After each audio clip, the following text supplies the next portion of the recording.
আসসালামু আলাইকুম ওয়া রাহমাতুল্লাহি ওয়া বারাকাতুহু। সালামের জবাব শুনে মনে হচ্ছে আপনাদের অর্ধেক ঘুমিয়ে গেছেন। ঘুমাইছেন নাকি? জেগে আছেন? কারা কারা জেগে আছেন একটু হাত উঠান তো দেখি। হাত নামান। নাহমাদুহু ওয়া নাস্তাঈনুহু ওয়া নাস্তাগফিরুহু ونعوذ بالله من شرور أنفسنا ومن سيئات أعمالنا من يهده الله فلا مضل له ومن يضلله فلن تجد له وليا مرشدا ونشهد أن لا إله إلا الله وحده لا شريك له ونشهد أن سيدنا ونبينا وحبيبنا ومولانا محمدا عبده ورسوله الذي أرسله بالحق بشيرا ونذيرا وداعيا إلى الله بإذنه وسراجا منيرا فقد قال الله تبارك وتعالى في كلامه المجيد وفرقانه الحميد একটু সবাই আমার সঙ্গে পড়েন আউযু বিল্লাহি মিনাশ শাইতানির রাজীম বিসমিল্লাহির রাহমানির রহিম তুতি উকুলাহা কুল্লা হিনিন বিইذনি রাব্বিহা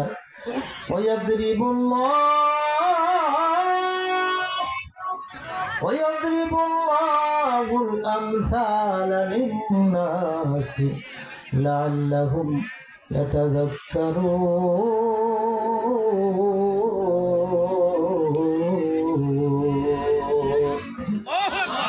وقال تعالى كتاب أنزلناه فلا يكن في صدرك حرج منه لتنذر به وذكرى للمؤمنين الله أكبر. وقال تعالى إن الله وملائكته يصلون على النبي يا أيها الذين آمنوا صلوا عليه وسلموا تسليما اللهم صل على محمد وعلى آل محمد كما صليت على إبراهيم وعلى آل إبراهيم إنك حميد مجيد اللهم بارك على محمد وعلى آل محمد كما باركت على إبراهيم وعلى آل إبراهيم إنك حميد مجيد ইমানের পথে অবিচল থেকে আমার মরণ যেন হয় কোরআনের পথে অবিচল থেকে আমার মরণ যেন হয় তোমারই কাছে মিনতি আমার মহামহিম দয়াময় ইমানের পথে অবিচল থেকে আমার মরণ যেন হয় লা ইলাহা এই সুযোগে একটু কাছে আসেন তো ভাই, যেভাবে ফাঁকা বসে আছেন এভাবে আলোচনা করা যায় না। একটু সবাই দাঁড়ান, সবাই না দাঁড়ালে যারা অন্তত পিছনে দাঁড়াতে পারেন দাঁড়ায় কাছে আসেন, ফাঁকাগুলো বন্ধ করি। হ্যাঁ ভাইরা, যে ভাইরা আছেন কোরআনের জন্য চলে আসেন, অল্প সময় 1 ঘন্টার মধ্যেই আমরা শেষ করবো ইনশাআল্লাহ। আলোচনা হবে, আল্লাহ আমাদের জন্য আলোচনা উপহার দেবেন ইনশাআল্লাহ। সবাই একটু কাছে চলে আসেন। লা ইলাহা ইল্লাল্লাহ মহাবন্ধের মধ্যে যারা আছেন আপনারা ফাঁকা জায়গাগুলো পূরণ করেন। ফাঁকা জায়গার মাঝখানে শয়তান এসে ডিস্টার্ব দেয়, কথা শুনতে দেন, এই যে হাদিস। এই কথাটা বলতে গেলে অনেকে মনে করে যে হুজুর ডিস্টার্ব দিচ্ছে, আসলে না, আপনাদেরকে কথাগুলো বোঝাবার জন্য বলছি। ফাঁকা জায়গা পূরণ করেন, যাদের মন না চায় চলে যেতে পারেন, কিন্তু ফাঁকা জায়গা পূরণ করতে হবে। জিকির করেন লা ইলাহা ইল্লাল্লাহ। নিজেকে চেনার তুমি তৌফিক দাও খোদা, তোমাকে চেনার তুমি তৌফিক দাও, নিজেকে চেনার তুমি তৌফিক দাও খোদা, তোমাকে চেনার তুমি তৌফিক দাও। ভাই কই ওই দুনিয়ার মোহে পড়ে করেছি যে গুনাহ, দুনিয়ার মোহে পড়ে করেছি যে গুনাহ, ক্ষমা করে দাও, মাফ করে দাও, নিজেকে চেনার তুমি তৌফিক দাও খোদা, তোমাকে চেনার তুমি তৌফিক দাও। লা ইলাহা ইল্লাল্লাহ, লা ইলাহা ইল্লাল্লাহ মুহাম্মাদুর রাসূলুল্লাহ। মুআজ্জাজ হাজিরিন, সিঙ্গিয়া মাস্টারপাড়া জামে মসজিদ ও যুব সমাজের উদ্যোগে তাফসীরুল কোরআন মাহফিল। এই মাহফিলের সর্বজন শ্রদ্ধেয় আস্থাভাজন মুআজ্জাজ মুকাররম সভাপতি জনাব রাইসুল ইসলাম, আল্লাহ তার আসনকে কবুল করুন, দিনের জন্য কবুল করুন। মাহফিলের চিফ গেস্ট জনাব মোহাম্মদ জুলফিকার আলী ভুট্টো চৌধুরী, আল্লাহ তার হৃদয়কে কোরআনের আলোয় আলোকিত করুন। হযরত উলামা ইকরাম, সামনে ভবিষ্ঠ দিনদার ইমানদার ইসলাম প্রিয় ভাইরা, পদ্মার অন্তরালে মা এবং বোনেরা, আসসালামু আলাইকুম ওয়া রাহমাতুল্লাহি তাআলা ওয়া বারাকাতুহু। আবারও আস্তে সালামের জবাব দিন। আপনাদের থেকে তো বয়স কম না আমার, আর আমি যদি একাই কথা বলি আপনারা সবাই শুনেন তাহলে তো কষ্ট আমার বেশি হবে। আমি একাই কোনো কষ্ট করবো, আপনার জবাব একটু দিবেন, রাজি আছেন? এর আগের হুজুর আপনাদের সামনে অনেক মায়াবী কণ্ঠে আলোচনা করেছেন, আমার আগে ইনিও করলেন, আমি বসে বসে শুনছিলাম। কিন্তু রাত তো গভীর হয়, মন চাইলেও ওয়াজ করা সম্ভব নয়, সিরিয়াল শেষ করতে হবে, তাই না? নাহলে সবাই ওয়াজ করবে, জানতো আপনাদের যাবে। অতএব 12টার আগেই শেষ করা উচিত। আমার সব কথাগুলো অল্প সময় বলে শেষ করব ইনশাআল্লাহ। বলে ইনশাআল্লাহ। মসজিদে যদি লোক কম হয়, জিলাপি বেশি হয়, যত লোক চলে যায় তত মুসল্লি বলে যাও, কারণ কি বেশি পাওয়া যাবে। এখানে লোক কম হয়েছে, মন খারাপ কেন আপনাদের? আমার ভাই আপনাদের মসজিদের সহসভাপতি সাহেব, সম্ভবত নাম শরীফুল ইসলাম, উনি বলেছেন মা বোন অনেক বেশি এসেছে, তাদের আলোচনা খুব বেশি দরকার, যেহেতু ওনারাই ছিলেন এক সময়কার সরকার, না হলে তো মন খারাপ বেশি থাকবে। এই জন্য ওনার জন্য কিছু আলোচনা আমরা রেখেছি। আপনারা বেজার না হলে ইনশাআল্লাহ স্বল্প সময়ের মধ্যে কলিজা ঠান্ডা করে আলোচনা হয়তো আল্লাহ তাআলা নাজিল করতে পারেন, কিন্তু আপনাদের মনটা থাকতে হবে কোরআন পাওয়ার মতো, কোরআন গ্রহণ করার মতো একটা যোগ্য মন। এই জন্য আপনারা আনন্দিত না বেজার? যদি আনন্দিত হন তাহলে আল্লাহ উপহার দিবেন। আল্লাহ তাআলা বলছেন কুল বিফাদলিল্লাহি ওয়া বিরহমাতিহি ফাবিযালিকা ফালইফরাহু হুয়া খায়রুম মিম্মা ইয়াজমাউন।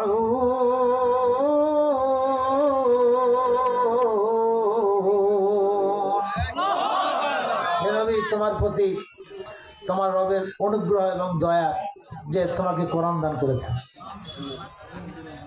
আমরা যদি শুকরিয়া আদায় করি তাহলে 1 নম্বর হলো পছন্দের বউ যদি পাই তাহলে আলহামদুলিল্লাহ, সুন্দর খাওয়া যদি পাই আলহামদুলিল্লাহ, সুন্দর একটি বাড়ি যদি করতে পারি আলহামদুলিল্লাহ, শহরে একটা জমি পাইলাম আলহামদুলিল্লাহ, বেশি দামের জিনিসটা অল্প দামে বেকায়দা ফেলে আমার কাছে বিক্রি করলো আলহামদুলিল্লাহ, খুব খুশি না? কিন্তু আল্লাহ তাআলা বান্দাকে কোরআন দান করে আল্লাহ তাআলা বলছেন আমি আলহামদুলিল্লাহ পাঠ করলাম।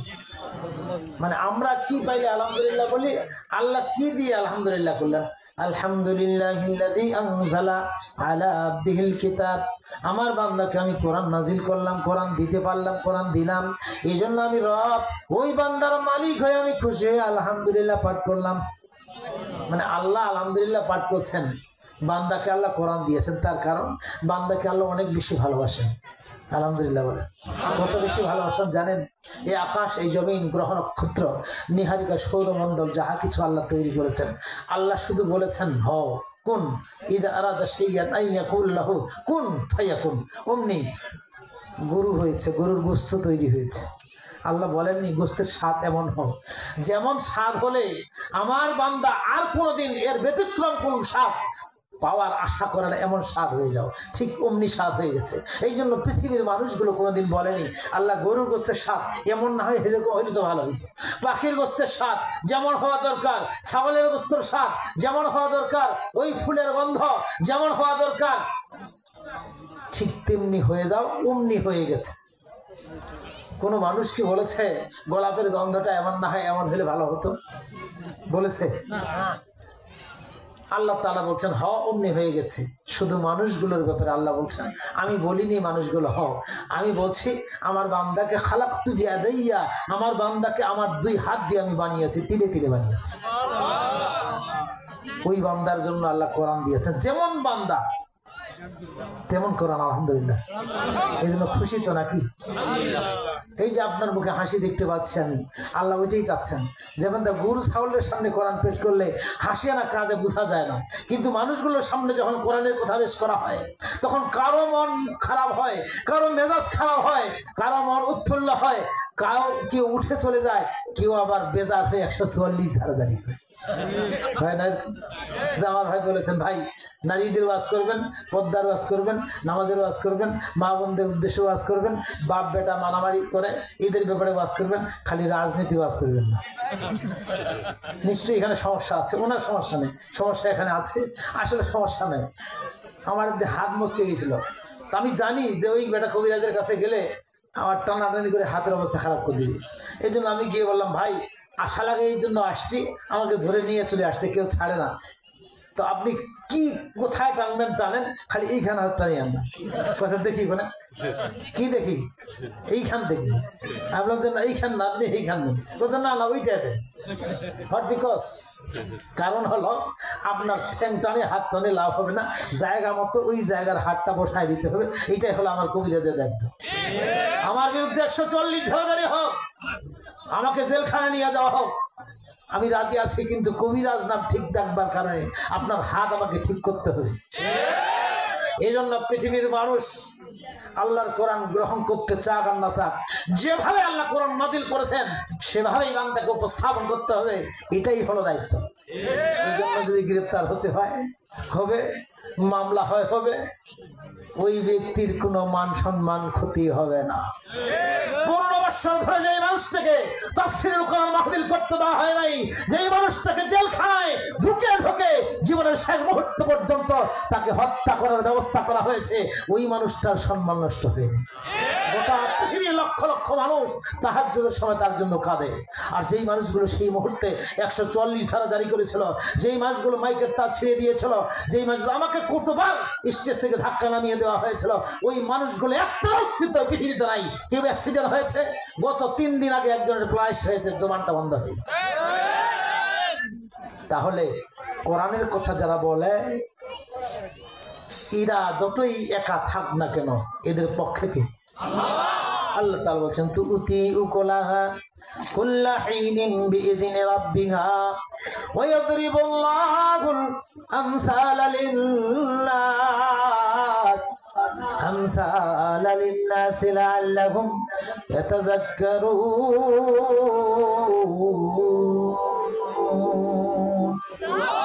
ومثل كلمة خبيثة كشجرة خبيثة اجتثت من فوق الأرض ما لها من قرار।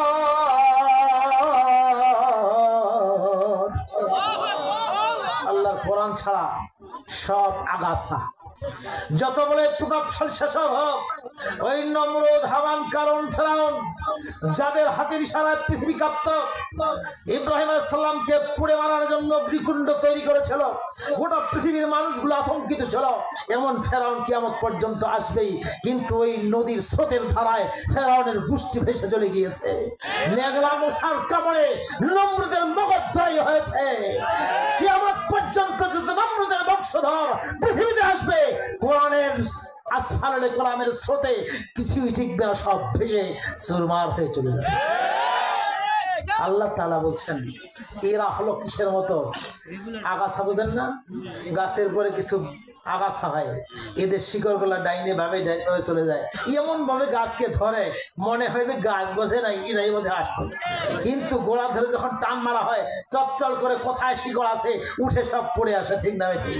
আর ওই ছোট্ট গাছটা যেটা দুইটা শিকড়ের উপর ভর করে আছে, 10 জন লোক টানলেও গাছ উঠে না, তার শিকড় এত তলে চলে গিয়েছে, মাথা চিড়ে যাবে, শিকড় উঠবে না।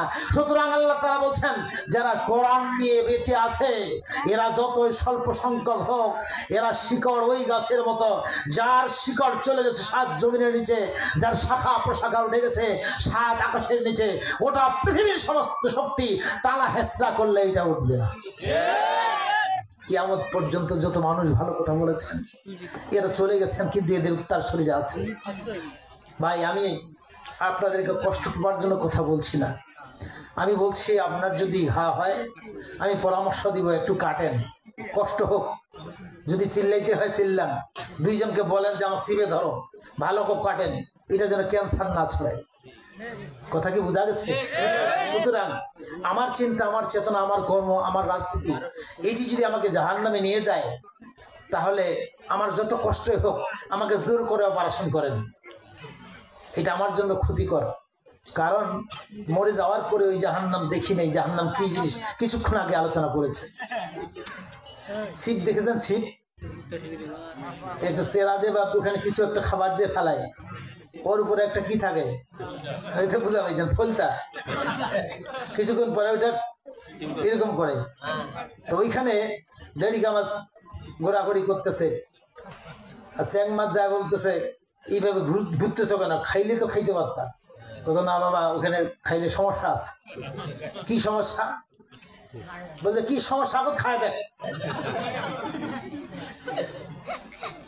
এখন ডেরিকা করে কি, ওই যে চ্যাং মাছ ও খালি দেখে কি করছে, এই ডেরিকা করে কি মাথা কানা ধরে টানাচ্ছে, টানাচ্ছে আর চিড়াচ্ছে, কোথায় আরে আম্মক তাড়াতাড়ি গোটাটা খাইলে তো খাই দিতে পারো, কত না ওইটা করা যাবে না, কি হবে? বলে এইটার উপরে একটা ফলতা আছে, এখানে যতই ঠকাঠকি করবা ওখানে টিমকাবে, আর ভালো মতো যদি খেয়ে নাও। ওই উপরে একজন মাঝি বসে আছে, ওর হাতে আছে কলকাঠি সব। তারপর কি হবে? সত্যিকার যখন ফলতা একেবারে টানা হেঁচড়া করে নিচে নিয়ে আসবে, এমন ধরে টান দিবে, এক ঝটকানে উপরে উঠাবে, তাই নাকি? তারপর কি হবে? তারপর উপরে দুটো যখন তড়বড়াবা ধরে দিবি একটা আছাড়, তারপর কি হবে? বলে তারপর বাড়ি নিয়ে যাবে। তারপর কি হবে? আর বউ বলবে তাড়াতাড়ি সিলেক্ট ভর্তা কর, কিসের ভর্তা? চ্যাং মাছের ভর্তা। তারপর গরম পানিতে দিয়ে ধুবে, তারপর ফুটাবে, সিদ্ধ করবে, তারপর কি হবে? বলে তারপর শিল পাথর বাটিবে, ঠিক আছে নাকি? আচ্ছা দেখো তো খায় এরকম হয় নাকি? যখন খাইছে দিছে একটা, আচ্ছা দেখি তো আছাড়টা মারতেছে নাকি, এত কুদ্দিস দিলে একটা আছে, আচ্ছা দেখি তো যে গরম পানিতে সিদ্ধ করতেছে নাকি, যেমন সিদ্ধ করা শুরু করছে, আচ্ছা দেখি তো শিলত বাটেছে নাকি। বাটে যখন ভর্তা বানাইছে তখন কত মেয়ে আর ওই চ্যাং হয়ে যাবে, বলে আর চ্যাং হবার কোনো উপায় নেই। ওই মুহূর্তে বলবে পুঁটি মাছ ডেরিকা মাছ অনেক ওয়াজ শুনিয়েছ, ওই সময় যদি বুঝতাম এই যে এইটা কাজ করা যাবে না, উপরে ওঠা আছাড় মারবে, তারপর ছিলবে, তারপর গরম পানি দিয়ে এটাকে গরম পানি দিয়ে সিদ্ধ করে ভর্তা বানাবে। কিন্তু এমন সময় আমি ফিরে যেতে চাই, যাওয়ার কোনো রাস্তা নাই। ডেরিকা মাছ তোমার কথা যদি শুনতাম কতই লাভ হতো। ওই মানুষগুলো যখন জাহান্নামে যাবে সেদিন বলবে হুজুর একবার মসজিদের মাহফিলে এসেছিলেন, একবার ওয়াজ মাহফিলে এসেছিলেন, ঈদের ময়দানে কথাগুলো শুনিয়েছেন যে এই কাজ করলে জাহান্নামে যেতে হয়। সুদ খাইলে জাহান্নামে যেতে হয়, ঘুষ খাইলে জাহান্নামে যেতে হয়। ওই স্কুলের সভাপতি হয়, ঘুষ নিয়ে চাকরি দিলে জাহান্নামে যেতে হয়, অনেকবার শুনিয়েছেন। আজকে যদি আমি বুঝতাম যে এই কাজগুলো করলে জাহান্নামেরই শাস্তি, তাহলে এই কাজগুলো করতাম না। আমার আল্লাহ আমাকে ফিরিয়ে দাও, এইবার হুজুরের কথা শুনবো। কিন্তু আল্লাহ রাব্বুল আলামিন জবাব দিবেন, নুআম্মিরকুম মা ইয়াতাযাক্কারু ফীহি মান তাযাক্কারা ওয়া জাআকুমুন নাযীর।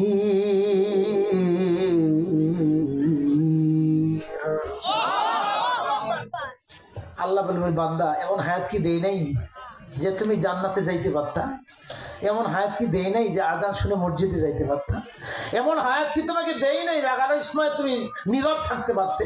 এমন হায়াত কি দেই নাই যে স্বামী স্ত্রী ঝগড়া হয়েছে, তুমি চুপ করেছিলা, ও বকে গেছে, কিন্তু দুইজনে এমন লাফালাফি শুরু করেছো, গোটা সংসারটাকে অস্থির করে দিয়েছো শুধু হায়াতের কারণে। যতটুকু হায়াত দিলে জান্নাতে যেতে পারতে ততটুকু তোমাকে দিয়েছি। সেদিন আর কোনো আপত্তি থাকবে না। আমার হাজিরিন, আজকে কবরের মানুষদেরকে ওয়াজ শোনাবার সময় না, তারা চলে গেছে। যারা অসুস্থ তারাও আজকে আসে নাই। এখানে গোবালকও একটা আসে নেই, এখানে গধীর একটাও আসে নেই, সব সজাগ লোক এসেছে, ঠিক না বেছে? কিন্তু আজকে যদি গানের আয়োজন হতো, এখানে লোক কতগুলো হতো? আলহামদুলিল্লাহ। এই জন্য আমাদেরকে ভাবতে হবে, লোক সংখ্যা যত কম হোক, ভাগে বেশি পাওয়া যাবে। এই দুনিয়ার জীবনটা এমন জীবন, শুধু একটা সত্য হাদিস বলি, আপনাকে যদি কেউ জিজ্ঞাসা করে শব্দল বাজার কোন দিকে, আপনি যদি এক পা এগিয়ে গিয়ে তাকে বলেন যে এই দিক দিয়ে, এই দিক দিয়ে, এইটুকুর জন্য আপনার আমলনামায় সওয়াব হবে 30 দিন 1 মাস মসজিদে নববীতে, যেখানে 1 রাকাত নামাজ পড়লে 50 রাকাতের সওয়াব হয়। এই মসজিদে 1 মাস ইতিকাফ করলে যে সওয়াব, এই সওয়াবটুকু আল্লাহ আপনাকে দেন। আমার ভাই বলেছেন মা বোনরা অনেক এসেছে, তাদের জন্য আলোচনা করা দরকার, ঠিক না? যেই নারী, আল্লাহ রাসূল বলেছেন, যেই নারীর হাস্যোজ্জ্বল চেহারা দেখে তার স্বামী সন্তুষ্ট হয়, ওই নারীকে আল্লাহ একটা জান্নাত নয় 8টা জান্নাত দান করবে। হাসি যদি মুখত থাকে তাহলে হাসতে সমস্যা আছে? টাকা না থাকলে তো দান করা যায় না, হাসি না থাকলে হাসা যায় না, কিন্তু হাসি নাই এরকম লোক কেউ আছে নাকি? কিন্তু 3 দিন ঝগড়া পড়ার পরে যদি পেট খেজে ভুটি আউলায় দেওয়া যায়, তাও হাসি বাইর হবে না। ঝগড়া করে গিয়ে হাসি আসে, কিন্তু তারপরেও নির্দেশটা কার? আমার ভাইরা, আল্লাহর নবীর কন্যা হযরত ফাতেমাতুল কুবরা 3 দিন পর্যন্ত অনাহারে রয়েছেন। হযরত আলী রাদিয়াল্লাহু তাআলা আনহুকে বলছেন, যাও মানুষের বাড়ি কাজ করে হলো খাওয়া নিয়ে আসো। সারাদিন কাজ খুঁজেছে, কাজ পায় নাই, সন্ধ্যার সময় খালি বেগে বাড়িতে ফিরেছে। বলছে কই খাওয়া কোথায়?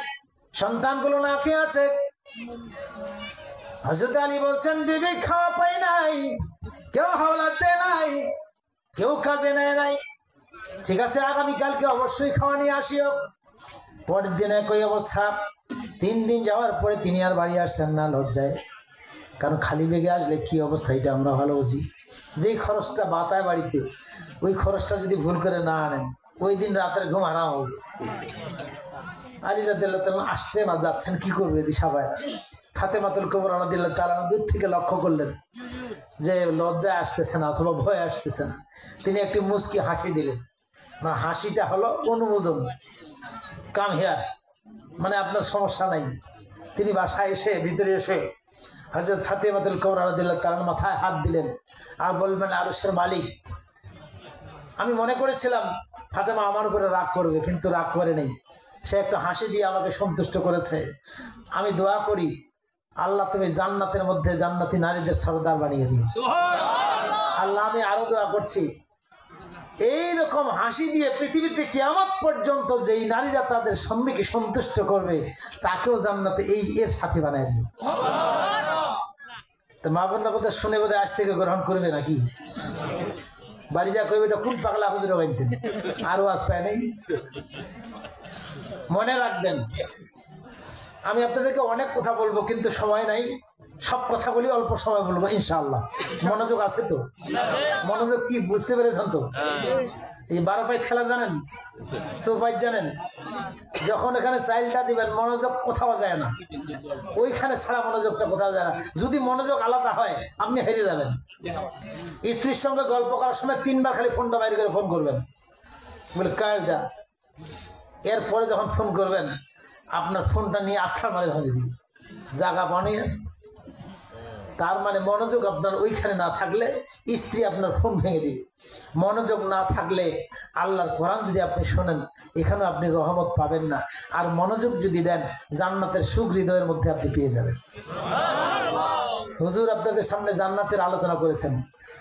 জান্নাতের এখন যদি আমি বলি যে এই যে প্রাচীনটা এখানে কাপড়টা দেখা যাচ্ছে, ব্যারিকেডটা, এর উপাশে আপনি গেলেই স্বর্ণ পাবেন কুড়ায়। এখন আপনি যাবেন না? যাবেন না? যাবেন। এই কারণে যাবেন, স্বর্ণ কি জিনিস আপনার জানা আছে। কিন্তু হুজুর বারবার কথা একটু এগিয়ে আসেন, আল্লাহ জান্নাত দান করবেন। কথা জান্নাত কোথায় দেখি নেই, শুনে নেই, খালি জান্নাত জান্নাত করেন। মূলত জান্নাতের আশা মানুষগুলো দান করে, সাদগা করে, কিন্তু এটা শুনে এই জন্য বাস্তবে আসলে সত্যিকার যদি একবার জান্নাত কি জিনিস বুঝতো।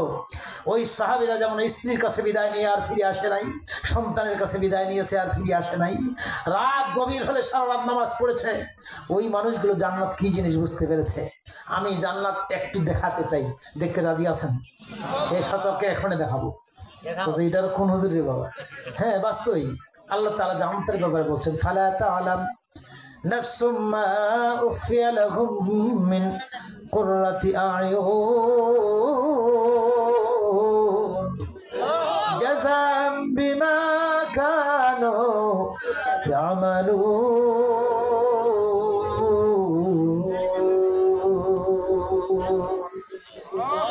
আল্লাহ রাব্বুল আলামিন বলছেন, খালাকতু বিয়াদিয়া, পৃথিবীর সব আমি বললাম হ অমনি হয়ে যায়, মাত্র কয়েকটা জিনিসকে আমি নিজ হাত দিয়ে বানিয়েছি। 5টা জিনিস, একটা হলো মানুষকে বানিয়েছি, আরেকটা হলো মানুষের উপর যে ছাদটা আছে, আকাশটা, এটাকে বানিয়েছি। ওইটার ব্যাখ্যা আমি করবো না। কলম বানিয়েছি, মানুষগুলো যে জান্নাতে থাকবে এই জান্নাতটা আমি নিজে বানিয়েছি। তাহলে আল্লাহ জান্নাত বানিয়েছে, এটা দেখি নেই, যার কারণে অনুমান করতে পারছি না। আকাশটা অনেক দূরে আছে, এটা ধরতে পারি না, এই জন্য অনুমান করতে পারি না। কিন্তু আমি তো নিজেকে ধরতে পারি। খালাকতু বিয়াদি, তাহলে আমাকে আমি চিনতে পারলে আমি আকাশকে চিনতে পারবো, আকাশের মালিক, আকাশের স্রষ্টাকে চিনতে পারবো, ওই জান্নাত যিনি বানিয়েছেন জান্নাতের স্রষ্টাকে চিনতে পারবো, আমি যদি আমাকে চিনতে পারি। কথা কি বোঝা গেছে? তাহলে আল্লাহ নিজ হাত দিয়ে বানিয়েছেন, আকাশ বানিয়েছেন, মানুষ বানিয়েছেন, মানুষ যেই জান্নাত থাকবে ওই জান্নাত বানিয়েছেন। আরেকটা হলো কলম বানিয়েছেন। তাহলে কলমের ব্যাপারে আজকে ব্যাখ্যা নাই। তাহলে আমি যদি আমাকে চিনতে পারি তাহলে আকাশ বোঝা যাবে কি জিনিস, আকাশের মালিককে চেনা যাবে, জান্নাত চেনা যাবে। এখন আমাকে আমি চিনবো কিভাবে? আল্লাহ তাআলা বলছেন নিজ হাত দিয়ে আমি মানুষকে বানিয়েছি। আচ্ছা বলেন তো, যার একটা বাড়ি আছে 2টা বাড়ি চায় না? যার পকেটে 100 টাকা আছে আর 100 চায় না? যেই মানুষটার গ্রামে বাড়ি আছে শহরে চায় না? 1 বিঘা জমি আছে 2 বিঘা জমি চায় না? একটা জামা আছে আর 2টা চায় না? তাহলে চাওয়া কি শেষ আছে? আপনাদের হাত কয়টা? কোনদিন ভুলেও কি 3টা হাত চাইছেন আল্লাহর কাছে? আল্লাহ হাত 2টা হাত বাড়ায় দে, 3খান ঠ্যাং দে, 5টা আঙ্গুল আছে 6টা করে দে। কেন চাইলেন না? বেশি হইলেই তো ভালো। আল্লাহ তাআলা বলছেন এখানে তোমার রবকে তুমি চিনবা। তোমাকে এমন ভাবে দিয়েছেন, 2টি চোখ যেখানে দিয়েছেন আর ব্যতিক্রম কিছুই চাওয়ার অধিকার তোমার নাই। কিয়ামত হয়ে যাবে আর কোনোদিন 3টা চোখ চাইবা না, 5টা আঙ্গুলের চেয়ে বেশি আর আঙ্গুল তুমি চাবা না, 6টা হলেও চলে না, 4টা হলেও চলে না। কি আশ্চর্য ব্যাপার! আমার আঙ্গুলের মধ্যে এখানে ঘা হয়েছিল, আমি অপারেশন করেছিলাম, এখন আঙ্গুল কয়টা? এইটা দেওয়ার কাজ হয় না। এখন আমি লুঙ্গি চিপেছি গোসল করে, তো এইটা না থাকলে চিপা যায় 4টা আঙ্গুল দিয়ে, চিপিবা আমি পারি না। আমার বউ এখন বলছে এটা একটু কুড়িয়া লোক দিব, একটা আঙ্গুল নয় সমস্যা হয়েছে, 4টা আঙ্গুল তো আছে, কি হয়েছে পারেন না কেন? বুঝি পারি না তো। আচ্ছা বলেন তো, একটা আঙ্গুল কমলে ভাত খাইতে পারবেন? এক ক্ষমতা দিয়ে খাওয়া হবে, খাওয়া হবে, আর আরেকজনকে খেলে দিতে হবে, ও আপনাকে। আশ্চর্য ব্যাপার, একটা আঙ্গুল কম, যার কারণে আপনার পেটে ভাত ঢুকে না। একটা আঙ্গুল কম, আপনি একটা সুই উঠাইতে পারছেন না। একটা আঙ্গুল কম, আপনি কোদাল বসিলা কিছুই ধরতে পারছেন না। একটা আঙ্গুল কম, আপনি কোনো কাজ করতে পারছেন না। আল্লাহু আকবার! কি অবাক ব্যাপার না? আল্লাহ তাআলা বলেন নিজেকে চেনা তুমি তৌফিক দাও খোদা তোমাকে চেনার, তুমি তৌফিক দাও। আল্লাহু আকবার। আপনার চোখগুলো আমি বাঁধে দিব, আপনি চোখ বন্ধ করে থাকবেন। দুনিয়াতে যত নারী আছে আপনার পাশ দিয়ে যাবে আর কইবে আসসালামু আলাইকুম। আপনার স্ত্রী এক সময় সালাম দিবে আপনাকে, আপনি বুঝতে পারবেন কিনা? পারবেন না? গোটা পৃথিবীর সমস্ত নারীর কণ্ঠ আলাদা, আপনার স্ত্রীর কণ্ঠ। আপনার মেয়েটা যাবে বাবা বলে ডাক দিবে, সমস্ত সন্তান বাবা বলে ডাক দিবে, আপনি বুঝতে পারবেন এটা আমার মেয়ে না। কিন্তু চোখ বন্ধ অবস্থায় আপনার স্ত্রীর ডাক, আপনার বন্ধুর ডাক, আপনার সন্তানের ডাক, ওই কণ্ঠটা আপনি বুঝতে পারবেন। আপনি লিখে দিতে পারবেন যে আমার চিন্তা যদি ভুল হয়, আমার আইডেন্টিফাই যদি ভুল হয়, আমি ফাঁসির মঞ্চে মৃত্যুবরণ করব, কিন্তু আপনার আইডেন্টিফাই ভুল হবে।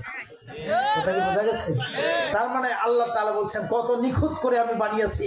গোটা পৃথিবীর মানুষ কথা বলবে তোমার স্ত্রীর কণ্ঠ স্পেশাল কণ্ঠ, গোটা পৃথিবীর সন্তান ডাক দিবে তার ডাকের কণ্ঠ তোমার সন্তানের কণ্ঠ একেবারে স্পেশাল কণ্ঠ। তার মানে আল্লাহ তাআলা বলছেন তোমার রব নিজ হাত দিয়ে বানিয়েছেন যেমন বানাবার দরকার।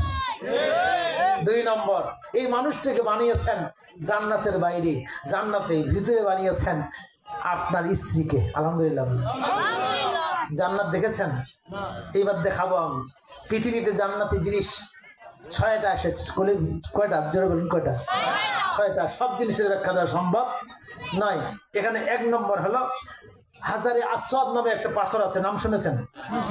চুমু দিয়েছেন? আমি 3 বার দিয়েছি। চুমু দেওয়ার পরে আমার মনে হয়েছে যে আমি বোধহয় আকাশে উড়াতে পারবো, এত পাতলা হয়ে গেছে। ওখানকার আনন্দটা ভাষায় প্রকাশ করা সম্ভব নয়। ওখানে যারা হজ করতে গেছেন তারা দেখেন ওইটাকে চুমু দেওয়ার জন্য কেমন পাগলের মতো লাইন ধরে থাকে, সারা রাত তাহাজ্জুদ পড়ে দোয়া করে আল্লাহ চুমু দেওয়ার সুযোগ দিও, কিন্তু সুযোগ আল্লাহ সবাইকে দেয় না। ওখানে চুমু দিলে কি মজা আর কি ঘ্রাণ, ওইটা ওই ব্যক্তি ছাড়া পৃথিবীতে আর কেউ বুঝবে না। তাহলে এই পাথরটা, এটা একটা পাথর, এটাতে চুমু দেওয়ার তো শখ কেন, এটাতে মজা কেন? এটা এসেছে করতে কথাকার পাথর, জান্নাতের পাথর, যার কারণে এর দাম অনেক বেশি। এটাতে চুমু দেওয়ার জন্য পাগল হয়। আমার ভাইরা, মাকাম ইব্রাহিম জান্নাতের পাথর, ইউসুফ আলাইহিস সালামের জামাটা জান্নাতি জামা। ঠিক এমনি করে আল্লাহ রাব্বুল আলামিন জানিয়ে দিলেন যেই জান্নাতি জিনিসগুলো পৃথিবীতে আছে, এই জান্নাতি জিনিসগুলোর বড় দাম। মুসা আলাইহিস সালামের লাঠিটা জান্নাতি লাঠি। এরকম 6টা জিনিস, প্রত্যেকের ঘরে একটা জান্নাতি জিনিস আছে। এটার নাম কি বলতে পারেন না? না, নারী। হয়তো বুঝছে নারী। আল্লাহ নিজ হাত দিয়ে জান্নাতে নারীকে বানিয়েছে, যার কারণে তো নারীর জন্য সবাই পাগল, ঠিক না? যত রকম অপরাধ, যত রকম দুর্ঘটনা কাকে নিয়ে? আল্লাহ তাআলা বলেছেন যুইয়িনা লিন-নাসি হুব্বুশ শাহওয়া। এটাকে আমি আকর্ষণীয় করে দিয়েছি নারীর প্রেম। ফেসবুক দেখে সারা রাত। একদিন একজন গল্প করছে যে রাত 12টা থেকে সকাল 6টা পর্যন্ত ঘোষণা হয়েছে যে টাকা নেওয়া হবে না, ফ্রি নেট। এখন বিনা পয়সায় ও নেট পাওয়ার কারণে ওর মনের মানুষের সঙ্গে কথা শুরু করছে। 12টা 1 মিনিটে শুরু করেছে, 3টা পর্যন্ত গল্প হয়েছে। টাকা তো লাগে না। 3টা পর্যন্ত গল্প করতে করতে মাথা গরম হয়ে গেছে, ও জ্ঞান হয়ে পড়ে গেছে। এখন বলতেছে তুমি মরে যাবা, তারপরেও কথা ছাড়বা না। তার মানে মনের মানুষের সঙ্গে কথা বলতে মজা কেমন? বাপকে ছাড়তে রাজি আছে, মাকে ছাড়তে রাজি আছে, দেশ ছাড়তে রাজি আছে, মনের মানুষটাকে ছাড়তে রাজি নাই। এই মনের মানুষটাকে কে বানিয়েছেন বলেন? কথা কি বোঝা গেছে? জান্নাত থেকে এসেছে। এই জন্য নারীদের আরেকটা নাম হলো জান্নাত। এদেরকে জান্না বলা হয়। আপনারা যারা বয়স্ক মানুষ তারা জানেন, এই সমাজে ব্যবহৃত এখানে জান্না মানুষ আছে। জান্না মানে জান্নাত। হজ করতে গিয়ে ওখানে একটা জায়গায় গেলাম, আমি নামাজ পড়তে দাঁড়িয়ে আছি। ইয়া হাজলিমা জি, এটা হয় না, সে জানা না, এটা তো মহিলারা আছে এখানে, আপনি দাঁড়িয়েছেন মানে এটা মহিলাদের জায়গা, মানে জানা না মহিলা। এটা এদের নাম আসলে জান্না। জান্না মানে জান্নাত, মানে জান্নাত থেকে এদেরকে পাঠানো হয়েছে। এদেরকে এত সুন্দর করে বানানো হয়েছে, এদের মাথার চুল থেকে শুরু করে পা পর্যন্ত, এদের কণ্ঠটা কেমন কণ্ঠমানি সুন্দর করা হয়েছে। নারীটার চেহারা আপনি দেখেননি, কিন্তু তার কণ্ঠ শুনলে মনে হবে যেটা আমাদের জান্নাত থেকে নামে আসলো, কিন্তু চেহারা দেখবো না কালো। কালো মহিলা নাই। এখন তারা যদি জান্নাতি হয় তাহলে কালো মহিলা নাই, বেটে মহিলা নাই, এরকম মোটা নাই। আল্লাহ তাআলা গুণাগুণ বর্ণনা করেছেন। মনে রাখবা, যেই মহিলা অনেক লম্বা তাকে একটা স্পেশাল গুণ আল্লাহ দিয়েছেন। যেই মহিলা একেবারে বেটে তাকে স্পেশাল একটা গুণ দিয়েছেন। যে একেবারে মোটা তাকে আরেকটা গুণ দিয়েছেন। যে ফর্সা তাকে আরেকটা গুণ দিয়েছেন। যে একেবারে কালো তাকে আরেকটা গুণ দিয়েছেন। কেউ যেন না বলে যে আল্লাহ আমাকে খাটো কেন বানাইছে, লম্বা কেন বানানো। তার স্পেশাল একটা গুণ আছে। যে মোটা সেই জন্য না বলে আল্লাহ আমাকে চিকন কেন বানাওনি। যে বেটে সেই জন্য না বলে আমাকে লম্বা কেন বানাওনি। স্পেশাল গুণ সবাইকে এমন গুণ দিয়েছেন, আলোচনা করলে দীর্ঘ সময় পার হয়ে যাবে।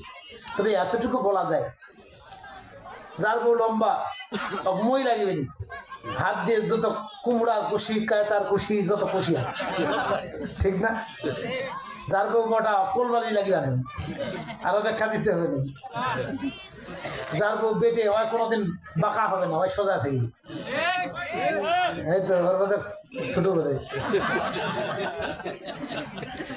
বিজ্ঞান বলছে পৃথিবীতে সেই মানুষটাই সবচেয়ে ভাগ্যবান যার বউ কালো।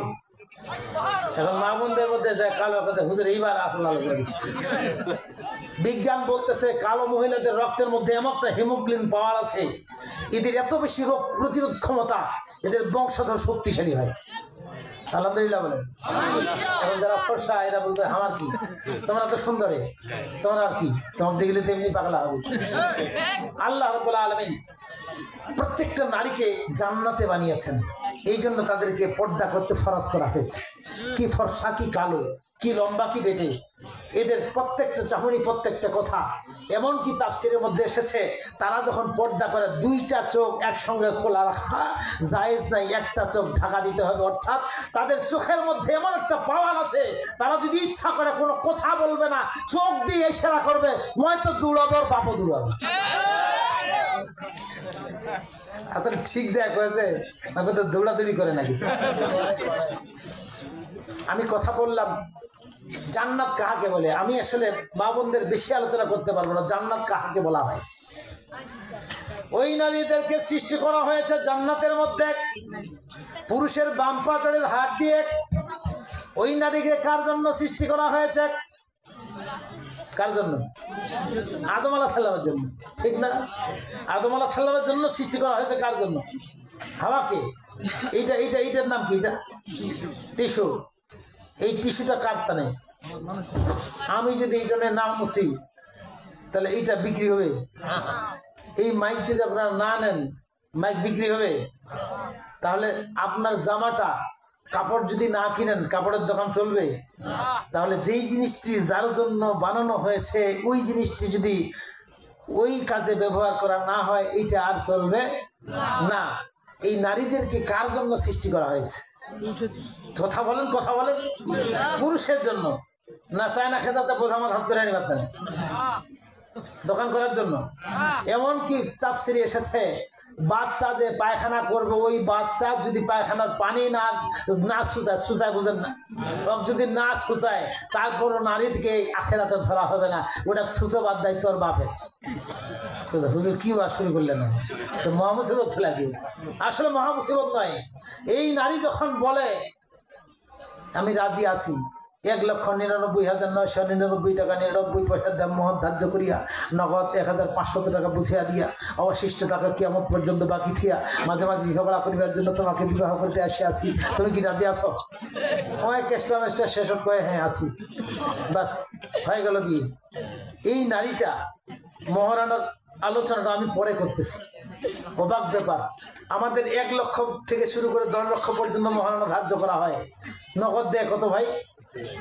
500 থেকে 1,500 নাগার কুল। আর বাকি কত? তামানে থাকিল। আর বিয়ে করে যখন নিয়ে গেল তখন বাকি কত থাকিল? কত তামানে থাকিল। 2 দিন যদি ওর কাছে না থাকে, 4th দিনে পালা। কথা বোঝা গেছে? তাহলে বাকি রাখলো 99,000 টাকা বাকি, নগদ মাত্র 1,500। আর নিয়ে যাওয়ার পরে তামান নগদ বাকি কোনো নেই। কথা কি বোঝা গায়?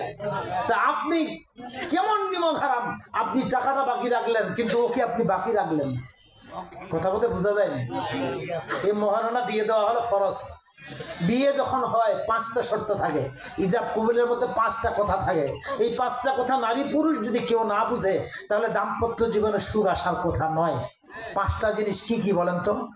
যে পুরুষটা বিয়ে করবে এর জানার দরকার কমপক্ষে দুইটা কারণে। একটা হলো যেই নারীকে বিয়ে করলো ওই নারীর মহারণা পরিশোধ করবে। নাম্বার 2, ওই নারীর খাওয়া ভরণ পোষণ চিকিৎসা তার যত টাকার দরকার এই টাকাটা দিবে সে। 3 নম্বর হলো ওই আনফাকু মিন আমওয়ালিহিম ফাসসালিহাতু কানিতাতুন হাফিজাতুন লিল গায়বি বিমা হাফিজাল্লাহ। অর্থাৎ এই নারীটা যখন স্বামীর ঘরে আসবে কাপড় ধয় না, বিছানা ধয় না, সামনে দেয় না, কি ওই সময় কইছিল নাকি যে আমি সামনে দিব, রাজি আছেন না? এই সময় তো রাজি শুধু কিসে রাজি এটা মহিলা বুঝে পুরুষও বুঝে। আমার ভাইরা মনে রাখবেন, যখন কোনো নারী ভাত পাকায়, খড়ি নিয়ে আসে, কাপড় ধুয়ে দেয়, এই সব কাজগুলো যখন করে তখন তার স্বামীর উপরে আরেকটা দায়িত্ব পড়ে যায়। সেটি হলো তার স্বামীকে জানার দরকার এই বিশাল বাড়িটার দায়িত্বভার পালন করতে একটা নারীর পক্ষে সম্ভব নয়। কিন্তু দাম্পত্য জীবনে যখন নারীটা দেখে আরেকটা কাজের মেয়ে আসলে আমাকে বাড়তি কিছু টাকা খরচ করতে হয়, আমার স্বামীর টাকা যেইটুকু বেতন পায়, যেইটুকু ইনকাম করে এইটুকুতে চলবে না, যার কারণে সকালে উঠে কাজের লোকের কাজ, নিজের কাজ টোটালগুলি নিজেই সব কাজ করে, একবারে ঘর মুছা থেকে শুরু করে যত কাজ করে শুধু স্বামীর টাকাটা বাঁচাবার জন্য। ঠিক না ঠিক? এমন ঠিক লোন পর্যন্ত নেয় স্বামীর সংসারটাকে উজ্জ্বল করবার জন্য। এটা জায়েজ নেই, এত বেশি ভালোবাসা ঠিক না। আপনি স্বামীর সংসারের জন্য সুদ নেবেন না। সুদ নিলে এখানে 70টা গুনাহ আছে। ছোট গুনাহটা হলো মায়ের সঙ্গে জানা করা, বাবার সঙ্গে জানা করা। এত বড় পাপ সমাজে আপনারা নিজেও দায়িত্ব নেবেন না, স্ত্রীকেও দিবেন না। আপনি না খেয়ে থাকেন, আল্লাহ রাসূল বলেছেন সুদ এমন একটা পাপ, তোমাকে যদি জ্বলন্ত আগুনে ফেলে দেওয়া হয়, কতল করে দেওয়া হয়, তুমি রাজি থাকো, কিন্তু সুদ খাইও না। সুদটা আমাদের সমাজে ঘরে ঘরে ছড়িয়ে গেছে। যেই ঘরে পাপ থাকে এই ঘরে সুখ থাকার কথা নয়। এই জন্য আপনি যতই সুদ নিয়ে ব্যবসা বড় করেন সংসারে সুখ হবে না। আমার ভাইরা, দাম্পত্য জীবনে 5টি কথা আমাদের মনে রাখতে হবে। মহারণা পরিশোধ করবে, পরিশোধ না করলে তাকে দেখিয়ে দিব, মুখ জায়গাটা তোমাকে দিয়ে দিলাম। থাকুলুহু হানিয়াম মারিয়া, ওই নারীটা যখন ওই জায়গাটা পাবে যেটা আমার মহারণা, ওইখান থেকে যত ফসল আসবে এই ফসলগুলো স্বামী খাবে, এই ফসলগুলো সন্তান খাবে, পশু পাখি খাবে, এর সওয়াবটা হবে নারীর। আল্লাহ আকবার। তার মানে এই নারীটা যদি মরে যায় কিয়ামত পর্যন্ত, এটা ছেলের কাছে যাক, মেয়ের কাছে যাক, যেখানে যায় যাক, সম্পদটা আসলে ওর। এটা কিয়ামত পর্যন্ত কে খায় খাক, সওয়াবটা যাবে, তাহলে তারও জান্নাত হচ্ছে। আর যদি সে নিজেও খায় যায়, আল্লাহর হুকুমটা পালন হচ্ছে। ফাসসালিহাতু কানিতাত, কানিতাত মানে হলো আনুগত্যশীলা। তাহলে স্বামীর কাজ হলো 2টা, একটা হলো মহারণা দিবে, আরেকটা হলো ওই স্ত্রী যে বাড়তি কাজ করে এই বাড়তি কাজের জন্য কিছু তাকে মজুরি দিবে।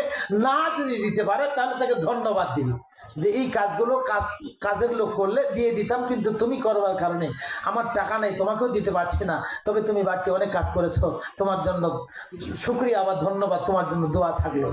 কিন্তু স্বামী করে কি, যদি কাজ দেখে যে কাজ হয় নাই, ওর এতে আরো মশান। ঠিক না? আসলে স্ত্রী তো ওই কাজের জন্য আসেনি, যার কারণে একটা নারী তার মূল কাজ কি এইটা যখন সে বুঝতে না পারে তখন অন্য কাজ নিয়ে সে ব্যস্ত থাকে, কারণ আসল কাজ জানা নাই। ঠিক না? বুঝতে পারেননি আমি কি বুঝাইতে চাইলাম? আমার ভাইরা, যেই সাইকেল চলে না এই সাইকেল ভাঙড়ির দোকানে দিতে হয়। যেই বলের মধ্যে পাম্প থাকে না, পাম্প বুঝেন কি, হাওয়া, এই বল আর সটাবে না, ওইটা আর চলবে না কাজে। যে স্ত্রীকে তৈরি করা হয়েছে স্বামীকে সন্তুষ্ট করবার জন্য, এর হাসি, এর কান্না, এর চাহনি, এর ভালোবাসার কথা যদি শোনার পরে স্বামী সন্তুষ্ট না হয় তো বুঝতে পারো তার পাম নেই, লি হয়েছে। হয় কোনো সিরিয়াল দেখে তার মানসিকতা নষ্ট হয়েছে, না হয় কোনো পরপুরুষের সঙ্গে কথা বলে তার ভালোবাসার সবকিছু ছিন্ন হয়ে গেছে, না হয় বিপর্দায় চলে পরপুরুষের নজরে। সে আসলে কি হয়েছে, নজর পড়লে কি হয়, যদি আপনার খাওয়ার সময় কারো নজর দেয় কি হয়? ফুটুস ফাটা শুরু হয় না পেটো? আল্লাহ নারীদেরকে পর্দা থাকতে কেন বলেছেন? যখন কোনো ফসল সুন্দর হয় আপনাদের এলাকায়, কদুর ক্ষেত, লাউয়ের ক্ষেত, তখন স্যান্ডেল ঝুলাই দেয় না? কারণটা কি? এটা কিন্তু শরীয়তে নাজায়েজ করা হয়নি, এইটি হাদিস থেকে অনুসরণ করা হয়েছে যে ওইটা একটা জিনিস, মানে এখন ঝেলপেটা পুরানা কি স্যান্ডেল, যখন নজরটা ওইখানে যাবে সঙ্গে সঙ্গে নজরটা ঘুরে চলে আসে। আর যদি আপনি স্যান্ডেল ঝুলে না দেন তাহলে আপনার এই কায়তার লাগিয়ে নজর, এই কায়তার পাশে পছন্দ ধরিয়ে পচতে পচতে গোটা কায়তা পচে শেষ, যার কারণে হাড়ির কাঁচুল দিয়ে ঝুলে থাকে, তারপরে ওইরকম কিছু একটা স্যান্ডেল ট্যান্ডেল ঝুলে থাকে। এখন মা বোনদেরকে বলতে চাই, মা বোনদেরকে পর্দা থাকতে বলেছেন কি? যদি আপনি মনে করেন যে আমার পর্দা থাকতে হবে না, তাহলে বাইরে হলে কমপক্ষে দিকে স্যান্ডেল ঝুলায় বেড়া দরকার, নজর থেকে বাঁচার জন্য। মনে কিছু নেবেন না, আপনাদেরকে বানানো হয়েছে সুন্দর করে। আপনি নিজে বুঝেন না আপনি কত সুন্দর, আপনার কণ্ঠ কত সুন্দর আপনি জানেন না, আপনার চাহনি কত সুন্দর আপনি জানেন না, আপনার সৌন্দর্য কত সুন্দর আপনি জানেন না। আপনাকে সুন্দর বানিয়েছেন আল্লাহ, যার কারণে আপনাকে পর্দা করা আপনার জন্য ফরজ করে দিয়েছেন। পর্দা করা শুধু ফরজ নয়, দুইটা চোখ একসঙ্গে খোলা রাখাও জায়েজ নাই। তার মানে আমি বুঝি কি ব্যাপার, চোখ দিয়ে আবার কি হয়, মানে চোখ দুইটা দিয়ে একসঙ্গে তাকাইলে অন্য পুরুষ বুঝতে পারবে তার তাকুনির মধ্যে কি কথা আছে, কিন্তু একটা চোখ বন্ধ থাকলে আর কিছুই বোঝা যায় না। মহান আল্লাহ রাব্বুল আলামিন জানেন আমার বান্দাকে আমি তৈরি করেছি আমার বান্দার জন্য কোন পথটা জান্নাতের পথ। আমার ভাইয়ের আমি বলতে চেয়েছিলাম জান্নাতে আমরা যাইতে চাইতো, তাই না? আল্লাহ তাআলা বলেন তুতি উকুলাহা কুল্লা হিনিন বিইذনি রাব্বিহা ওয়া ইয়াদরিবুল্লাহুল আমসালা লিন-নাসি লাআল্লাহুম ইয়াতাযাক্কারুন। যারা ঈমানের গাছ গেড়েছে, মৌসুম যখন আসে তখন মৌসুমী গাছের যেমন ভরে যায় তার কি দিয়ে, মুকুল দিয়ে, তার ফল দিয়ে ভরে যায়। ফাল্গুন মাস আসলে বাধ্য আমের গাছে মুকুল ধরতে, ঠিক না? কাঁঠালের মৌসুম আসলে পুষি দিতে ওই গাছটা বাধ্য। আমের গাছ যদি বাধ্য হয়, তেঁতুল গাছ যদি বাধ্য হয়, পেয়ারা গাছ যদি বাধ্য হয়, তার সময় আসলে ফল দিতে বাধ্য হয়। আল্লাহ বলছেন ইমানদার, তুমি যে ইমানের গাছ গেড়েছ, কোরআনের গাছ যে গেড়েছ, মৌসুম আসলে তোমার ফল হয় না কেন? যদি মৌসুম আসলে ফল না হয় তাহলে বোঝা যাবে এটা মাতেরা গাছ। কথা বোঝা যায়? মা বোনরা শাড়ি পরা দেয় এমনি দেয় নাকি, জোর কক মাতির বানায়, তার মানে ফল আসুক। আল্লাহ বলছেন তুমি যে কলেমার গাছ গাড়লা, মৌসুম আসলে ফল দেয় না কেন? যখন রাগ আসে তখন কন্ট্রোল হয় না কেন? যখন তোমার অন্য নারীর চোখের সামনে আসে চোখটা নেমে আসে না কেন? যখন রাত 12টার পরে ফেসবুকে খারাপ দৃশ্য আসে, তোমার যদি ইমানের গাছ থাকে তাহলে এটা তুমি ডিলিট করতে পারো না কেন? তোমার যদি অবৈধ কোন নারীর সঙ্গে কোনো পুরুষের সঙ্গে সম্পর্ক থাকে তাহলে এটা ছিন্ন হয় না কেন? তাহলে তোমার গাছটা আসলে গাছ ফল দেওয়ার গাছ নেই, এটা মাতারা গাছ। এই যে উদাহরণ দিলাম আমি। তো যখন তোমার গুলের নিশা ওঠে তখন টাকা আপনে আসে, 5 টাকা একটা গুল। কি রাত 12টার সময় ডাকাছে, যাক ডাকাছে মহ জানে যা গুল শেষ হয়ে গেছে, বেচারা বেজার হয় না, জানে গুল না থাকলে ঠেলা রাখি। আমার সামনে মসজিদের সামনে আসে বলছে হুজুর আমার কাম্পিটা ধরেন। আমি বলছি তুই নিজে ধর। ধরলো, উঠা বসা নিজে করলো। কি হয়েছে তোর? কথা একটু পরে কয়েছে বহুদিন থেকে আমি তওবা করতেছি এই বিড়ি ছাড়বো। আজকে চিন্তা করছি আল্লাহর ওয়াস্তে মসজিদের সামনে একজন আলিমের সামনে আমি কান ধরে উঠা বসা করবো, আর কোনোদিন বিড়ি খাবো না। এই বিড়ি মোঠাটা এটা ধরে আপনি ভাঙে ফেলা দেন, ওটা মশলা ভাঙে ফেলাই দিলাম, ওইটাতে আবার জোতা দিয়ে খেসে মারি দিয়ে দিলাম। আমার দিক তাকান। ভোরে যখন উঠে মসজিদে এখানে আসি, দূর থেকে দেখতেছি ওই আসে বিড়ির ফেসালা উঠাচ্ছে আর তাড়াচ্ছে। মানে রাইট তো অনেক কষ্ট হয়েছে, রাত 3টার পরে আর থাকতে পারে না, কোথায় ভাঙ্গা ফেসালা এখন চুষো। যখন বিড়ির প্রয়োজন হয়, বিড়ির নেশা উঠে, তখন টাকা কোত্থেকে আসে সে এটার হিসাব করে না, অটোমেটিক। যারা বিড়ি খায় একজনকে জিজ্ঞাসা করেছে পান খান কারা, হাত রয়েছে অনেকগুলো। আমি বললাম যে আপনার কয় টাকা মানে খরচ হয় মাসে? কয়েছে 35 থেকে 3600 টাকা মাসের বিড়ি পানের। তো এই মানুষটা 3600 বা 3000 টাকা যদি মাসে পান খায় তাহলে বছরে কত খায়? 20 বছর থেকে কাছে কত হচ্ছে, এই টাকাটা কোথায় ছিল? এই টাকাটা যদি দান করতো তাহলে 14 মাসে বলে বেড়াইতো এত টাকা আমি দান করছি, কিন্তু এই যে টাকাটা নষ্ট হলো তার। আল্লাহ রাব্বুল আলামিন বলছেন তুতিউ কুলাহা কুল্লা হিনিন বিইذن রাব্বিহা। ইমানদার ইমানের গাছ যদি গাড়ে, এই ইমানদার যদি নারী হয়, রাত 12টায় যদি তার স্বামী তাকে আহ্বান করে, এই নারী তার স্বামীকে সন্তুষ্টের জন্য এগিয়ে আসবে। আল্লাহ নবী বলেছেন কোনো নারী যদি তাহাজ্জুদ নামাজ পড়তে শুরু করে, এই সময় যদি তার স্বামী তাকে তার বিছানায় ডাকে, ওই নামাজটা ছেড়ে দেওয়া তার জন্য ওয়াজিব হয়ে যাবে। এটা কি জানেন না? জানেন? যদি রোজা থাকে, নফল রোজা, রোজা ছেড়ে দিতে সে বাধ্য। তার কারণ তাকে রোজার জন্য সৃষ্টি করা হয়নি, তাকে তৈরি করা হয়েছে তার স্বামীর জন্য। কিন্তু তার স্বামী যদি বলে ঠিক আছে রোজা থাকো, তাহলে সবটা তারও হবে, তার স্বামীরও হবে। কথা কি বোঝা গেছে? যেই জিনিসটি যার জন্য তৈরি করা হয়েছে, ওই জিনিসটি যদি ওই কাজে ব্যবহার করা না হয়, ওই জিনিসটি বেশি দিন লাস্টিং করবে না। কাতি দিয়ে তরকারি না কাটলে এটা কি ধরবে? যারা ধরবে। সাইকেল যদি না চালান কি হবে? চেন ছিঁড়িবে, হ্যান্ডেল ভাঙিবে, চাকা ফুটিবে। আপনার স্ত্রী অর্থাৎ নারীরা যদি যেই কারণে তাকে সৃষ্টি করা হয়েছে, ওই কাজটা যদি সে না করে, আমি আর বেশি বাংলা বুঝাইতে পারবো না, তার স্বামীকে সন্তুষ্ট সে না করে, কিভাবে সন্তুষ্ট করে? অনেকে বলে যে খেদমত, খেদমত শব্দটা নয়, এটা কানেতিন, আনুগত্যশীল। তার স্বামী যেটা পছন্দ করে, এখন খেদমত বলতে তো চিবাচিবি, এখন আর দেহাত বীজ নেই, তাহা যদি চিবে। খেদমত মানে পাখা হাঁকা, এখন ওখান মাসে যদি আসে পাখা গোবা ধরে,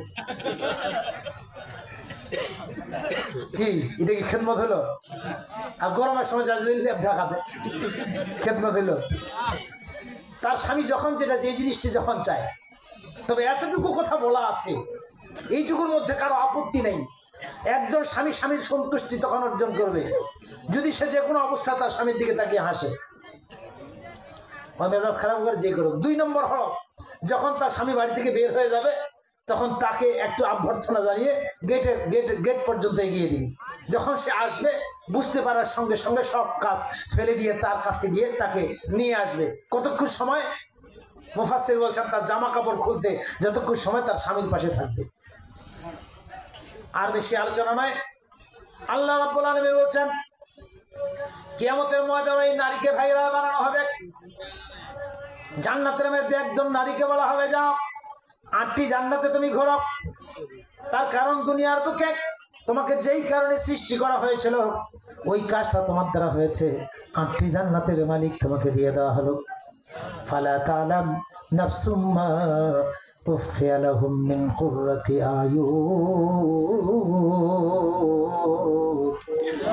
জাযাআম বিমা কানু ইয়ামালুন। জান্নাত তো দেখি নাই ভাই, এতটুকু বর্ণনা শোনেন। জান্নাতে গিয়ে কোনো মানুষ যদি একটা নিঃশ্বাস গ্রহণ করার সময় পায়, ওই নিঃশ্বাসটা নেবে আর চলে আসবে। ওই নিঃশ্বাসের কারণে যে ঘ্রাণটা তৈরি হবে, তার নলকূপের ভিতর দিয়ে বের হবে ঘ্রাণ, 30,000 মাইল পর্যন্ত ঘ্রাণ চড়তে থাকবে। তো জান্নাতে যাইও না, এই ঘ্রাণও শুনে নেই, হুজুর তো বলেই যাবে। কিন্তু আল্লাহ বলছেন তোমার বাড়িতে তো জান্নাত আছে। এখন মনে করেন বাড়িতে সবারই স্ত্রী আছে, কোথায় কি জান্নাতের মজাটা ভালো করে বুঝি, এই যে রাত 12টা ঝগড়া শুরু করছে। আরে ভাই ওটা তো নিজের হাতের কামাই। আমি যদি ঝগড়া না করতাম, আমি যদি ক্ষমা করে দিতাম। আল্লাহ রাসূলের পিছনে নামাজ পড়তেছে সাহাবী, নামাজ পড়ে সালাম ফিরার পরে কোনো দোয়া দরুদ নেই, সুন্নত পড়া নেই, চলে আসলো বাড়ি। এক পর্যায়ে তার বিরুদ্ধে অভিযোগ করলো হযরত আলী রাদিয়াল্লাহু তাআলা যে এমন একজন মানুষ সালাম করে চলে যাচ্ছে, এরকম ভাবে দেখে সবাই শিখবে। আল্লাহ রাসূল বললেন তোমরা কি জান্নাতি মানুষ দেখতে চাও? সবাই বললো হ্যাঁ দেখান। পরের দিন যখন ওই মানুষটা যাচ্ছে, বলছে ওই লোকটা জান্নাতি। দেখেন, চিন্তা করেন, এই মানুষটা নামাজ পড়ে সালামত ফিরা দোয়া দরুদ নাই, সুন্নত নেই। আব্দুল্লাহ ইবনে মাসউদ বলছেন আল্লাহ রাসূল আমাকে ছুটি দেন, তার বাড়িতে আমি যাব। সেখানে গিয়ে বললো আমার বাবার সঙ্গে আমার ঝগড়া হয়েছে, আমি বাড়ি যাব না, আপনার বাড়িতে মেহমান হলাম। 3 দিন পর্যন্ত তিনি থাকলেন, নতুন কোনো আমল দেখলেন না। চিন্তা করলেন আল্লাহ রাসূল যে তাকে জান্নাতি বলেছেন, কি ভালো আমলটা দেখি। মানে ভালো আমল তো একটু থাকা দরকার, না হলে জান্নাতি বলবে মানে। 3 দিন পর বলছে বন্ধু এমন কোন নেক আমল তোমার দেখলাম না যেই কারণে আল্লাহ রাসূল তোমাকে জান্নাতি বলেছেন। তুমি নিজেই বলো তোমার মধ্যে কি ভালো আমলটা আছে। বলছে তোমরা যেটা করো আমিও সেটা করি। আমার মন বলতেছে আমার ভালো কাজ শুধু একটা, সেটি হলো সারাদিন স্ত্রীর সঙ্গে ঝগড়া হোক ঝাঁটি হোক যেই হোক না কেন, সন্ধ্যার সময় যখন শুইতে যাই তখন বলি মালিক আমার স্ত্রীর সঙ্গে ঝগড়া হয়েছে, দুষ্ট তারই ছিল, তারপরেও আমাকে অপমান করেছে, আমি তাকে মাফ করে দিলাম। প্রতিদিন আমি আমার আপনজন যাদের কাছে কষ্ট পাই তাদেরকে ক্ষমা করে দেই। হয়তো এইটাও হতে পারে আমার নেক আমল, তবে জানি না কোন কারণে আল্লাহ আমাকে জান্নাতি বলেছেন। আব্দুল্লাহ ইবনে মাসউদ নবীজির কাছে এসে বললেন, নবীজি ওর ভালো আমল নাই, শুধু একটাই কাজ। আল্লাহ রাসূল বললেন, তোমরা কি শুনতে চাও তার ভালো আমল? কোন আমলটার কারণে সে জান্নাতি? আল্লাহ নবী বললেন, প্রতিদিন তার আপনজন যত কষ্ট দেয় ঘুমাবার সময় সে বলে মালিক কিয়ামতের ময়দানে আমার অপরাধগুলো তোমার সামনে উপস্থাপন করা হবে। আল্লাহ আজকের রাতটা যদি আমার শেষ রাত হয়, আজকের রাতটাই যদি আমার শেষ রাত হয়, আমার যদি মরণ হয়, এই মুহূর্তে আমার স্ত্রীকে আমি মাফ করে দিলাম, আমার প্রতিবেশীকে আমি মাফ করে দিলাম, আমার বন্ধুকে মাফ করে দিলাম।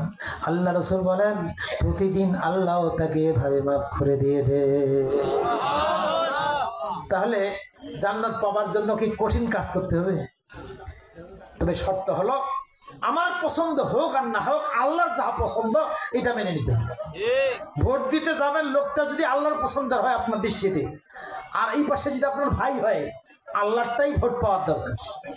মেম্বারই হোক চেয়ারম্যান হোক যেটাই হোক, আল্লাহর পছন্দের মানুষটা আপনার পছন্দ হতে হবে। ঠিক এমনি করে বিচার ফায়সালার ক্ষেত্রে আপনার ছেলে সহ আরেকজন মারামারি শুরু করেছে, আপনার স্ত্রী আর নারীর সঙ্গে ঝগড়া শুরু করেছে, আপনি দেখলেন যে আমার স্ত্রীর দোষটা বেশি, আপনাকে আপনার স্ত্রীর বিপক্ষে অবস্থান নিতে হবে। এটাই হলো আল্লাহর পক্ষে। যখন আপনি আল্লাহকে ওইভাবে সাক্ষী রেখে যখন আপনি ইনসাফ করবেন, আল্লাহ রাব্বুল আলামিন আপনাকেও ক্ষমা করে দিয়ে দিবেন। তুতিউ কুলাহা কুল্লা ইনিম বিইযনি রাব্বিহা। ইমানদার ইমানের গাছ যখন গাড়ে তখন প্রত্যেক মৌসুমে তার ফল হয়।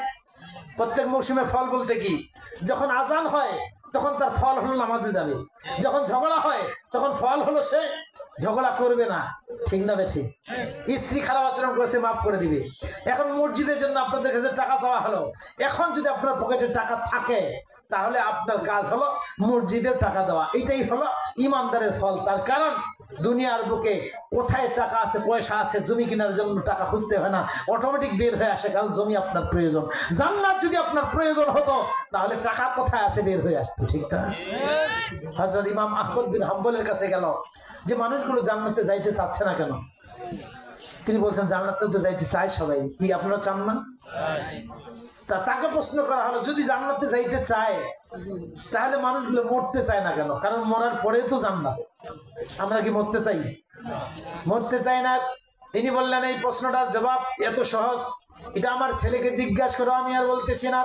তার সন্তানকে ডাকলো, বলল যে আপনার বাবা আপনার কাছে পাঠিয়েছে, মানুষগুলো যেতে চায় না কেন জান্নাতে? তিনি বললেন জান্নাত তো যেতে চায়, জান্নাত পাওয়ার কারণে নামাজ পড়ে, দান করে, সদকা করে, ভালো আচরণ করে, করে না? তখন তাকে প্রশ্ন করা হয় জান্নাত যাওয়ার জন্য যদি এগুলা করে তাহলে বাজারে যদি কেউ খরচ করে, সুন্দর সুন্দর খরচ, এমন একটা দামি মাছ যেটা অনেক দাম কিন্তু মানুষটা বিপদ করে অল্প দামে দিয়ে দিল, সে খুশি হবে না? তখন কত তাড়াতাড়ি বাড়িতে যাবে, স্ত্রী দেখলে খুশি হবে, বাড়িতে যাওয়ার জন্য পাগল হবে না? সুন্দর কাপড় কিনেছে, সুন্দর খরচ পেয়েছে, বাড়ি যাওয়ার জন্য যেমন পাগল হয়, মানুষগুলো যদি সুন্দর আমল করে তার মন সাক্ষী দিবে আমি ভালো আমল করেছি, কবে যাব আমি জান্নাতে, কবে আমার মরণ হবে। কিন্তু কোনো মানুষ মরতে চায় না। ঠিক না বেঠিক? তিনি বললেন মন জানে। ওই যে একটা কথা আছে না, ছোঁয়ায় চিনে বাপ, মনে চিনে পাপ। এই মানুষটা জানে কত ইবাদত সে করেছে আল্লাহর জন্য, কত করেছে মানুষের জন্য, কত মসজিদে দান করেছে ভোট পাওয়ার আশায়, কত মাদ্রাসা দান করেছে ভোট পাওয়ার আশায়। এটা মন সাক্ষী। ঠিক না বেঠিক? মানুষগুলো মানুষ কেন্দ্রিক হয়ে গেছে, আল্লাহ কেন্দ্রিক কেউ নাই। যখন ফকিরকে দান করে 10 টাকা দিলে কোনো আপত্তি নাই, কারণ ওটা তো ফকির। কিন্তু কোনো বিয়ের অনুষ্ঠানে যায় 100 টাকা দান দিতে পারে না, তার কারণ মানুষ কি বলবে। কথা বুঝাইতে পারিনি? মানুষগুলো মানুষ কেন্দ্রিক হয়েছে। এই আমলটা, এই দানটা, এইটা ঠিক না। যখন কোনো ব্যক্তি এই যে একটা বড় মসজিদে গিয়ে যদি ইমাম ইমামতি করে, যেখানে অনেক মুসল্লি, ওখানকার কেরাত হয় একরকম, আর বাড়িতে যখন নামাজ পড়ে তখনকার কেরাত আহাকুতু নাহাকুতু ইল্লা বিল্লাহ উতুকুতু। কথা বুঝা যায়? ওই যে এক হুজুর বলে শুনেছে লা হাওলা ওয়ালা কুওয়াতা ইল্লা বিল্লাহ যদি কেউ পড়ে, নৌকা যদি না থাকে পায়ে হেঁটে চলে যাবে, কোনো সমস্যা নেই। তো গিয়ে ভুলে গেছে এখন কি দোয়াটা বললো, খেয়াল করতে করতে কয়েছে আকুতু না আকুতু ইল্লা বিল্লাহ উতুকুতু। ওইভাবে কয়ে যখন নদীর নামিতে ডুবে গেছে, হুজুর কি দোয়া শেখালেন? লা হাওলা ওয়ালা কুওয়াতা, ও ভুল হয়ে গেছে, ওই জন্য ডুবে গেছে।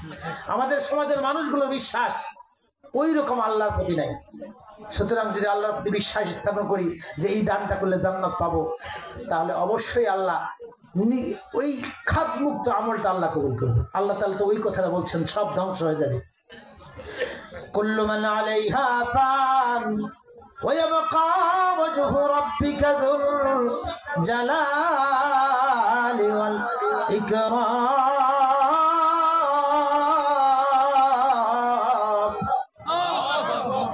মানে সব ধ্বংস হবে, আকাশ বাতাস গ্রহ নক্ষত্র নিহারিকা সৌরমণ্ডল মানুষগুলোও ধ্বংস হবে, আবার তাদেরকে উঠানো হবে। ধ্বংস হবে না দুইটা জিনিস, যদি বলেন কয়টা? ওই বাকি থাকবে ওয়াজ। ওয়াজ শব্দের অর্থ হলো ওই আল্লাহর জন্য আপনি যাহা উচ্চারণ করেছেন, 10 টাকা দিয়েছেন, কাউকে ক্ষমা করেছেন, ভালো দৃষ্টিতে তাকিয়েছেন, ভালো চিন্তা করেছেন একমাত্র আল্লাহর উদ্দেশ্যে। ওই বিয়ে বাড়িতে 500 টাকা দান না দিলে মানুষ কি বলে, আর এই স্যান্ডেল গলাতে কালি না লাগায় ওই বাড়িতে গেলে মানুষ কি বলবে, বেটি বিয়ে দিছি দাড়ি না রাখলে মানুষ কি বলে, শুক্রবারের নামাজটা না পড়লে মানুষ কি বলে, এইরকম মানুষ কি বলে, এইটা একটাও যাবে না। শুধুমাত্র রাতের অন্ধকারে একজন মানুষকে আপনি ক্ষমা করে দিয়েছেন, কেউ জানে না। জানেন কে? রাত 12টায় আপনি ফেসবুক খুলেছেন, কেউ দেখে নাই, আপনি না দেখলেও কেউ জানবে না, দেখলেও কেউ জানবে না। এই মুহূর্তে আপনি বললেন মালিক তুমি তো দেখতেছো, মালিক তোমার জন্যই শুধু অফ করলাম, ওইটাই শুধু আপনার থাকবে। কিয়ামতের ময়দানে লক্ষ লক্ষ কোটি কোটি মানুষের সামনে ওই আমলটা আল্লাহ হাজির করে দিয়ে দিবেন। দেখো বান্দা, ওই নীরবে শুধু আমাকে ভয় করেছিল, এই জন্য আজ থেকে আমরা যাহা কিছু করবো কার জন্য? 10 টাকা দেন। আপনাদের এই মসজিদের উদ্দেশ্যে আজকে যুব সমাজ মসজিদ কর্তৃপক্ষ যে আয়োজন করেছেন, লোক যতগুলো আসার কথা ছিল এত মানুষ নাই। কারণ ওই যে জান্নাত, ওইটা আমরা শুনি কিন্তু বাস্তবে জান্নাত দেখি নেই। আল্লাহ বলছেন জান্নাত যদি দেখো নাই, তাহলে যেই মেয়েটাকে তুমি বিয়ে